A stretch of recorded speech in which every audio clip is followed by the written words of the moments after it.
Right, so this is FnG, and let's get straight into it. So basically, FnG, as you heard me say in another video, is an oscillator that's built on the back of 5 basically momentum oscillators. So momentum, pressure, aggression. I don't want to give too much away because I don't want it to be reverse engineered, but that's basically the premise of what we're seeing here. Now, it has oversold and overbought zones, but these are respected price. So when volatility kicks in and you start seeing price going above overbought or below oversold, I consider this what I'm calling the insanity zone. So this is when the market is getting really spicy. You know, you don't want to be this guy here where the swing momentum has just turned green and is breaking above effectively resistance going SFP, short it, capo. Yeah, because the swing momentum is against you. Yes, we are tapping into overbought territory, but it can always go way higher with volatility.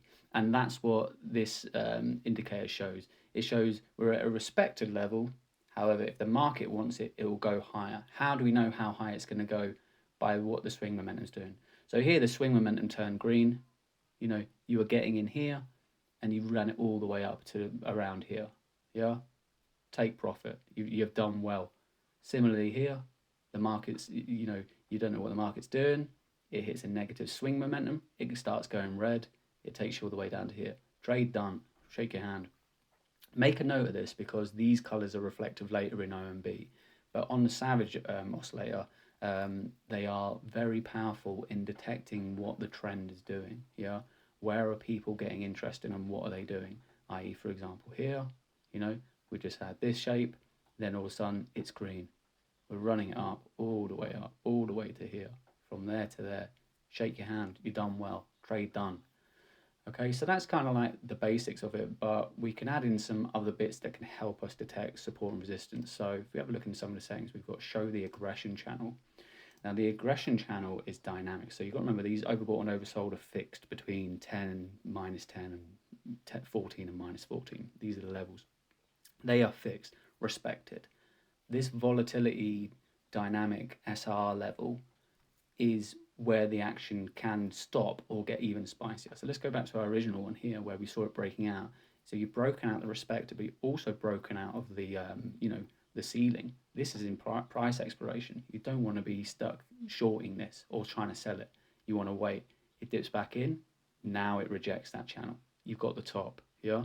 Make a note of it. Coming back in, doesn't touch it again. Hits that zone. Top again. Yeah. Likewise, this is going on at the bottom. Coming near to it. Yeah, you know what I'm saying anyway. So, yeah, what else can we add in on FnG? So FnG, you can actually put on the aggression spikes. So, and these can all be tuned out here. So basically what we're saying is spikes that break both the overbought and the resistance line are showing, and on the vice versa, breaking the oversold condition and the dynamic support line. So you can tune it out to where you want to see them. Yeah, and if you don't want it on, you can switch it off, and inside here you can just switch into the power shading, similar to the last one.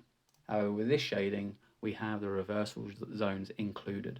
So you can see the dark red is heading up and the maroon is heading back down. So you know when you're breaking these kind of levels, that pressure is either relaxing or increasing.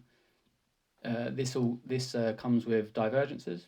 So again, you can tune all the sensitivity here, how sensitive you want a divergence, how much look back you want to do. But I've kind of done the settings out the box of what you'd want for a mid time frame setup, and the divergences are actually banging on this. So you can see this divergence here picked up the absolute low, this divergence here picked up the absolute top, picked up the local top, and now we wait to see what comes of it soon. So all in all, that's your setup.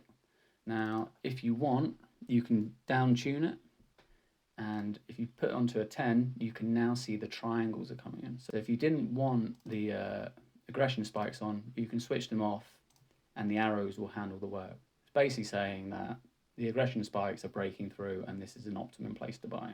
This is an optimum place to sell, and this is an optimum place to buy. Yeah. So what you do is you pair it up.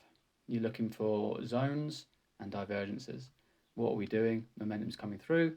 It's broken. It's collapsed. We have a divergence. We had a sell sign. We're out of the market.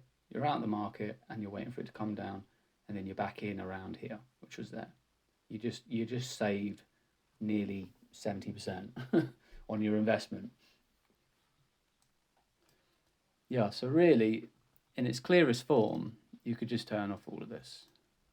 And you could just say, put the colour, the Savage colour all the same. This is how it was originally before I introduced the swing momentum. And you could just have it like that.